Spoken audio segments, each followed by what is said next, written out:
The BBC is rewriting history to promote a woke agenda. That's according to a group of leading historians. The report from the History Reclaimed cites multiple examples of what they describe as bias in the national broadcaster's documentaries and accuses the corporation of failing to offer impartiality. To discuss this now, I'm joined by the co-editor of History Reclaimed and professor at Cambridge University. It's David Abulafia. David, thank you very, very much. Great to have you on the show. I read with a lot of interest your report into the BBC's wokeism, trying to rewrite history, and in fact, it's led to one individual saying that he thinks that the BBC has put a fatwa on Winston Churchill. Is that too extreme? Well, I think that is, yes. I mean, I know who said that, and I admire him greatly. But it's you know, it's a sort of metaphor. But there is a real danger that the sort of hyperbole gets out of control. And what really worries me is that sort of sense that we're not getting into a debate at all. What we're looking at is very strong assertions by people who have particular views about the history, basically, of the last 500 years, which, in their view, is all dominated by the history of the horrific transatlantic slave trade.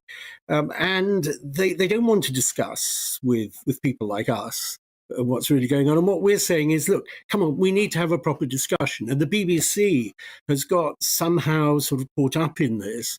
And what the BBC needs to be doing is it needs to be getting people of very differing views to sort of sit side by side and talk together about the way in which history should be presented. Can I just give you an example? I'll just give you an example. I know you're aware of it. It's more for our viewers and listeners. So programmes highlighted in this report include, get this, the misadventures of Ramesh Ranganathan. So they've sent a comedian, the BBC, to visit a place called Freetown in Sierra Leone. He discusses Britain's role in the slave trade without mentioning at all that the city is called Freetown because it was the destination of freed slaves, freed by the British, set up by the British. And one would appear to think this is a willful airbrushing of the good things about British history and a willful highlighting of the bad things. Does the BBC hate Britain? I don't think the BBC hate Britain, but I think they've developed a notion of Britain which is so caught up with this sort of sense that Britain has to apologise for things that it did several hundred years ago, that even the great innovations of the Industrial Revolution, in which Britain was the great leader, you know, at the end of the 18th century, that all of this was supposedly funded by the slave trade. It's simply not true. I mean, economic historians don't believe that, or very, very few of them did. It's an old argument that goes back to a book published in the 1940s. So they've just got caught up with this. It's a sort of way of thinking that's become very fashionable.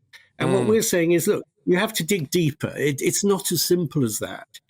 One of the points about the study of the past, the study of anything really in modern society, is you have to have nuance. You have to have a sense of proportion. You have to listen to other arguments. David, I'm very worried about this. I'm just interested because we're a little bit pressed for time, David. Sorry about this, but I'm concerned about the wider effect that this has, because a lot of people, especially the younger generation, will just watch these things, not clock that there is any kind of one-sidedness going on here, just take it as fact, and that could be really negative. Yes, that is precisely the sort of thing that worries us. And, you know, it gets into school curricula. These films are shown again and again in schools and so on. And this sort of idea, it becomes just the established view when, you know, there's a very long tradition of serious historical research that has shown things in a different light. So what do you need to do about this? I'm not saying that you should shut off the arguments of people who have these, if you like, woke views about the past. I'm saying we have to put them in a position where they're forced to argue their case, because I think they will lose on the battlefield. They will actually lose. You know, we can show so many things. It's not just what they've ignored. It's the way in which factual information is distorted. I mean, things like, you know, the involvement of African kings in actually selling the slaves. It's a horrible story, but it's something that the whole of humanity has a And it's unfashionable to tell, unfortunately, which is, I suspect, why they're not doing it, as you alluded to earlier. David, thank you very, very much. That is the co-editor of History Reclaimed and professor at Cambridge University, David Abulafia there.